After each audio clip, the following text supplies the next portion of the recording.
Fala, nação rubro-negra, estamos aqui para mais um vídeo, trazendo para vocês mais uma notícia do Mengão que o Mauro trouxe em primeira mão, beleza?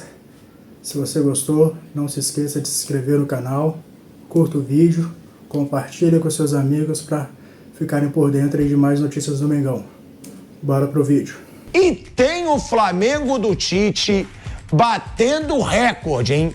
Igualando o recorde do Flamengo de Zico. No fim dos anos 70, chegando a 10 jogos sem sofrer gols, hein? O Flamengo do Tite, além de invicto, além de ter quebrado recordes do Flamengo do Jorge Jesus, agora chega a essa marca de 10 jogos sem sofrer gols e a gente tem que falar. Um Flamengo do Tite que anulou o Fluminense do Fernando Diniz. O Fluminense do Fernando Diniz não fez nada nesse clássico, teve jogador expulso, não acertou uma finalização sequer no gol. E, na minha opinião, o Flamengo poderia ter conseguido até um resultado mais elástico nesse clássico contra o Fluminense, de tão absoluto que foi. Vale a gente lembrar que no ano passado o Flamengo vence o primeiro jogo da final do Campeonato Carioca por 2-0 e o Fluminense reverte e venceu por 4-1 num papelão do Flamengo no segundo jogo e aí foi o campeão carioca. Mas se puder apostar para esse jogo, é o Flamengo do Tite, é um Flamengo muito regular, um Flamengo que tá com uma defesa aí impecável na temporada. E eu já dou uma boa tarde aqui para Bruno Prado, Flávio Prado, Mauro César Pereira. Maurão, já vou começar jogando para você, porque foi um baita clássico do Flamengo contra o Fluminense. O Flamengo do Tite já jogou todos os clássicos, Mauro, e não sofreu gols. Ele enfrentou o Botafogo, ele enfrentou o Vasco, ele enfrentou o Fluminense, porque quem quer criticar diz, mas o Flamengo do Tite é só o Campeonato Carioca. Mas pegou o campeão da Libertadores, pegou o Botafogo, que teve aquela campanha avassaladora até passar vergonha no Brasileiro, e o Vasco, que foi o time que gastou 130 milhões de reais se reforçando, né, Mauro? É uma campanha impecável do Flamengo na temporada. Eu acho que, boa tarde a todos, acho que tem um detalhe que é importante, que é uma evolução, né, que vem sendo apresentada, né? Eu acho que usando os clássicos como termômetro, você vai encontrar contra o Vasco, o time que não sofreu gols, mas esteve muito perto de sofrê-los, né? O Léo Pereira tirou 2 bolas em cima da linha praticamente. E o Vasco tem o Payet, o Vasco tem o Verratti, o Vasco tem uns caras perigosos, né? Tem atacantes que criam, tanto que meias, né? Também, tanto que criou situações de perigo contra o Flamengo e por muito pouco o Flamengo não foi vazado. Aí contra o Botafogo teve chance o Tiquinho, teve chance o Júnior Santos.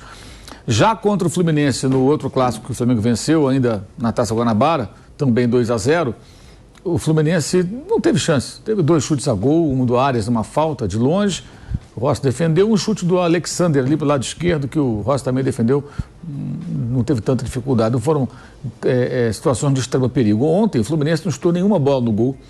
Foi o segundo Fla-Flu seguido que o Germancano não finalizou na direção do gol. Ele deu um chute lá do meio do campo, lá que o Renato Augusto até olhou para esse amigo, o que está fazendo?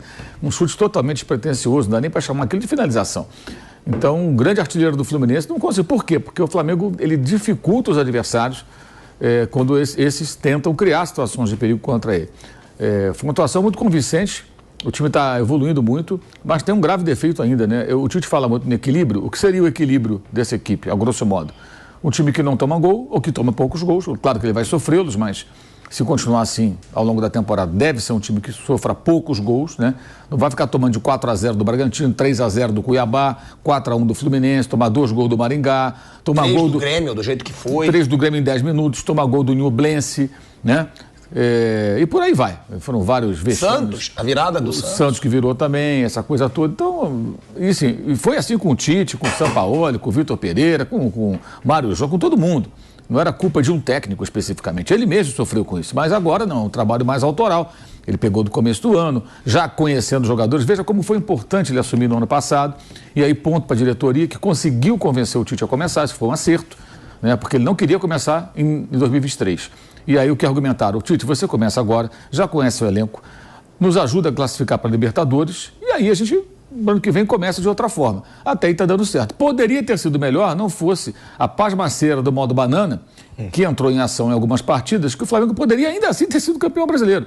Perdeu o título por conta de atuações ridículas, tomando 3 gols do Atlético, 2 do Santos, que foi rebaixado, e 3 do Grêmio, com o Tite. Foram derrotas vergonhosas que eu ponho na conta do Tite só do Atlético. Ele escalou muito mal. Mateuzinho, o Wesley fazendo lambança, escalou mal o time, não foi bem.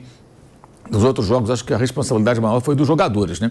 Mas, então, agora é um trabalho mais maduro. E o que é que falta para esse equilíbrio chegar? O time aproveitar as chances que cria. Perde muito gol. Perde gol demais, é impressionante. Perde gol demais. Ontem, inclusive, os jogadores do Fluminense pareciam meio atônitos, né? Porque o Renato Augusto sai no intervalo, aí ele fala, não, porque temos que aproveitar as chances. Que chance? Não teve chance nenhuma. O Pedro deu uma bicicleta que foi na trave, o Fábio defendeu a bola do Ayrton Lucas, mas que até desviou, defendeu uma outra bola perigosa do Cebolinha. Do Pedro? Do Pedro. O Pedro cabeceou uma bola rente à trave, cabeceou uma outra fraca, aquele gol perdido, que ele cabeceou sozinho na pequena área, né, num erro até do Thiago Santos. Entre ele e o Guga, cabeceou sozinho, mas cabeceou fraco. Foram várias chances claras que o Flamengo teve no primeiro tempo. E o Fluminense, durante os 15 minutos iniciais, o Rossi não apareceu na transmissão do jogo. Quem estava olhando para a telinha, televisão, computador, sei lá o que for, não via o Rossi. Qual a cor do uniforme do Rossi? Ninguém sabia. Então o Flamengo teve realmente amplo domínio. Aí houve um momento do segundo tempo, o Fluminense voltou mais agressivo. E aí acho que tem um ponto que é importante, que é o pessoal do Fluminense está dizendo, não, o Fluminense estava dominando quando o Thiago Santos foi expulso. Gente, mas aquilo está no roteiro do jogo. O Flamengo recua, traz o Fluminense, eles vão vir com tudo, vem para cá, vem. E prepara o contra-ataque. E mete bola. Aí o Thiago Santos sai jogando errado. Ele não tem a qualidade do André, que faz esse papel de zagueiro para saída de bola quando o time está perdendo. Não, o André estava suspenso. E aí ele erra um passe, o Flamengo recupera a bola no Everton Cebolinha. E aí ele faz uma falta duríssima e o árbitro não expulsou por, sei lá, teve medo de expulsar direto, porque era óbvio o cartão vermelho. Precisou o VAR chamar, quando chamou ele acabou dando cartão para o jogador do Fluminense. E aí o jogo evidentemente muda completamente. O Flamengo fica com total controle da partida, com um homem a mais.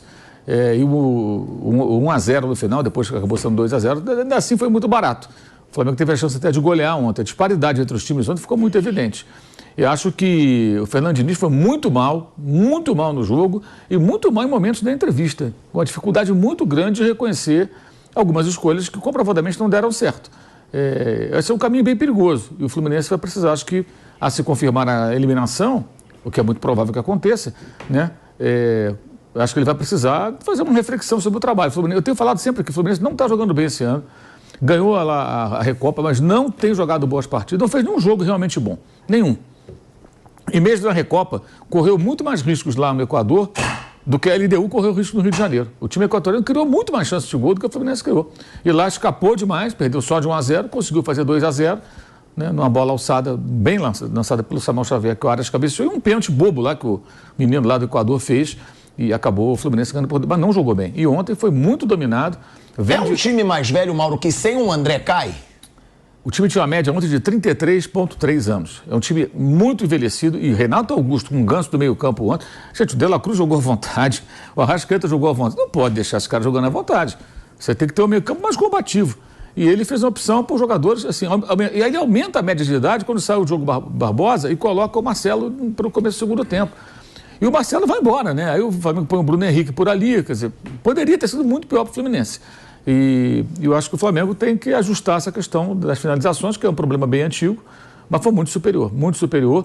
E tem gente que fala, no ano passado foi 2-0, afinal 4-1, é completamente diferente. No ano passado o Flamengo venceu bem 2-0, até ali parecia que o Vitor Pereira conseguia já controlar a equipe. Aí o Gabriel sai dando aquela entrevista extremamente infeliz, que se fosse o ambiente não de paternalismo do Marcos Braz, do Bandim e seus Blue Caps, mas de cobrança profissional, alguém ia chamar. No dia seguinte o Gabriel no CT falou, bonitão, qual é a tua? O time vence o clássico, você entra no segundo tempo, ajuda quando o time faz o segundo gol, aí você está reclamando, dizendo que não quero mais jogar aqui, quero jogar ali, quero disputar a posição. Faça-me um favor, se é hora para isso, e se você quer falar, fala para o técnico, não para os repórteres. Já criou um clima ruim. Aí qual foi o jogo seguinte, você lembra? Foi Alcas.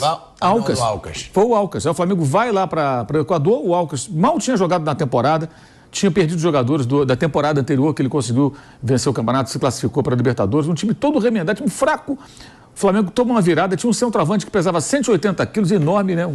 Cifuentes, sei lá o nome assim, não me lembro exatamente também. O cara é enorme. Conseguiu perder para aquele time, um arremedo de time, uma vergonha. Aí já desembarca no Rio com a moral lá embaixo, evidentemente internamente tinha problemas, imagino que o Vitor Pereira deve ter dado esporro. Ortonhas, o gordinho. Então, era um negócio assustador, então se foi dizer um outro que eu estou confundindo.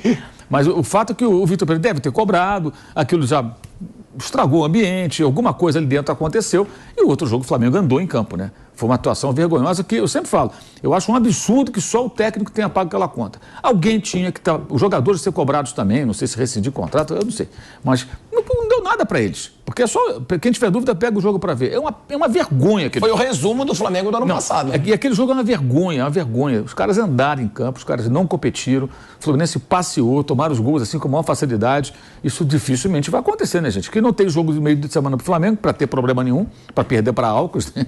Ou seja lá quem for, e o Tite tem um controle sobre o grupo muito maior.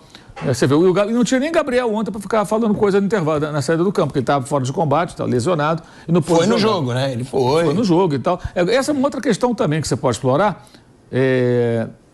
A discussão Pedro ou Gabriel, a cada jogo ela fica mais sem nexo. Ela fica sem sentido. Pedro tem 11 gols e 11 jogos. E olha que perdeu o gol ontem, hein? Perdeu o gol ontem. Poderia ter mais, mas tem 11 gols e 11 jogos. E o De La Cruz joga uma barbaridade, né? Ele perdeu um gol ontem ali. Esse cara mudou o Flamengo. Ele se desequilibrou. Aí eu vejo gente ainda falando assim, vi torcedores ontem dizendo, não, por que não trouxe ano passado? Gente, a gente tem que entender que o cara jogava no River Plate, ele não jogava no Rosita Sofia Futebol Clube. O cara não ia sair do River Plate, o Flamengo vai lá, paga. Não é assim. Você tem que convencer o jogador, né, de que é interessante vir para o clube, que fazer uma proposta profissional e salarial e tudo mais. E aí, ele não ia sair de lá no ano passado, obrigado. Ele saiu de lá parabenizado, saudado, festejado, campeão daquela, uma espécie de recopa lá que eles jogaram lá com o Rosário Central, foi o último jogo dele. Deu várias entrevistas, todo mundo agradecendo a participação dele. Os caras entenderam que era o momento de ele dar um passo, né, para ganhar mais, para seguir para um outro mercado e tudo mais, e ficou tudo bem. Pegaram uma bela grana, o Flamengo pagou a multa rescisória, todos ficaram. Agora, ano passado, ele não viria. E mais, o De La Cruz naquela bagunça ano passado, ele é o quê? O Superman vai resolver? Não ia resolver, gente, não tem como. Agora não, ele chega num time organizado, o técnico tem um controle, se despediu do outro clube lá do River Plate numa boa, sem problema. Então, assim, as coisas não são tão simples assim. E muito boa, eu estou elogiando o dirigente hoje, tem que tomar cuidado.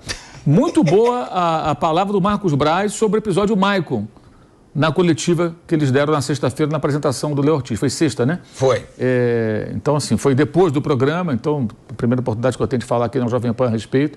Ele foi muito bem quando ele falou, alguém acha que a gente vai procurar o Shakhtar sem antes saber se o jogador tem interesse de jogar no Flamengo e tudo? Acho que a gente é juvenil para fazer isso. Até porque a gente sabe que eles fazem isso, né? O Flamengo sempre faz isso, procura o jogador. De La Cruz foi assim. Depois do clube. Você quer vir? Aí ficou claro no passado, ele não queria sair de lá, obrigado. Então vamos esperar terminar a temporada, vai lá. O Léo Ortiz é a mesma coisa. Você quer vir? Quero. Aí foi para cima do Bragantino, bateu até chegar num acordo. É óbvio que eles fizeram uma consulta, só que não houve acordo.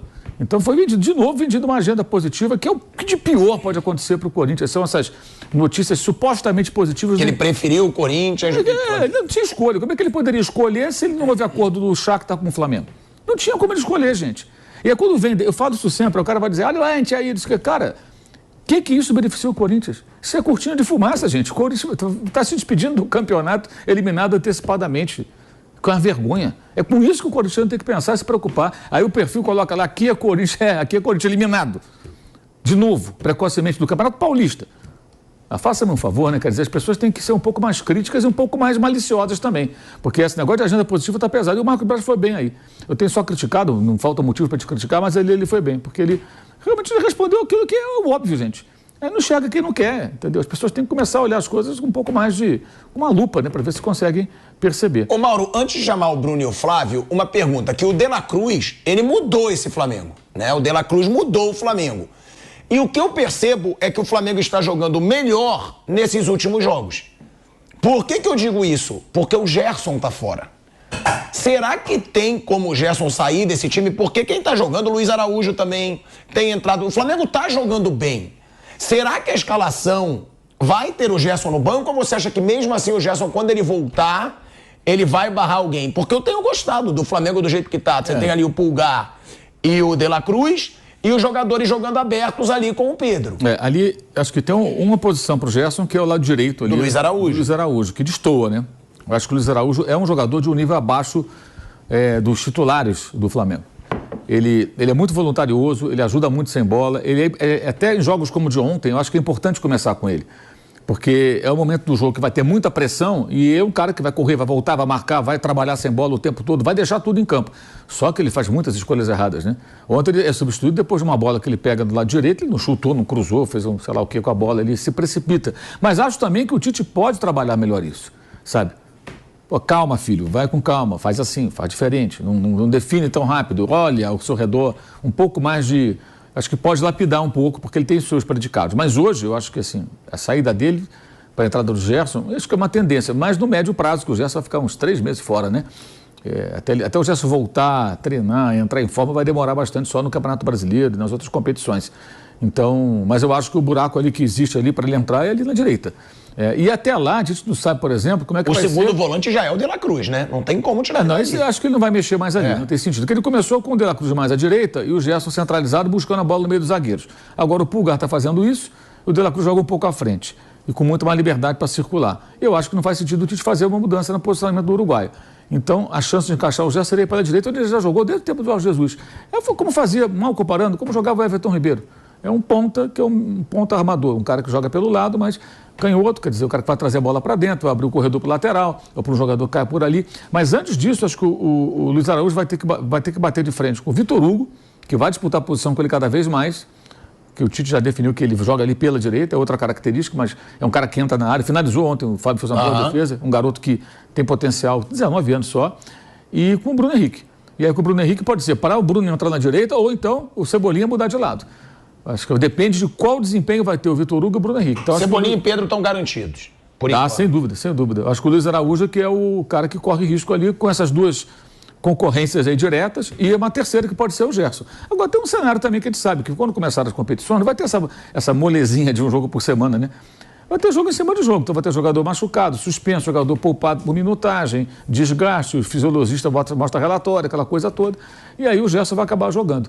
Mas o time está definido, acho que hoje é isso, pode mudar uma peça ou outra, mas como na lateral esquerda. Note como ontem o Ayrton Lucas insistiu de ficar em campo mesmo machucado, porque agora tem disputa por posição. Para não perder a vaga. Ele voltou para o segundo tempo sem condição, aí com poucos minutos, 3 minutos, né? Ele já estava sentindo, saiu e entrou o Vinha. O cara não quer sair porque sabe, se eu demole aqui, o cara pode ganhar o meu lugar. E voltou a ser convocado, agora pelo Dorival Júnior, porque está jogando bem de novo. Isso não é coincidência. Nisso também o Tite está indo bem. Ele quer está estimulando disputas por posição e elas têm feito alguns jogadores crescerem de produção.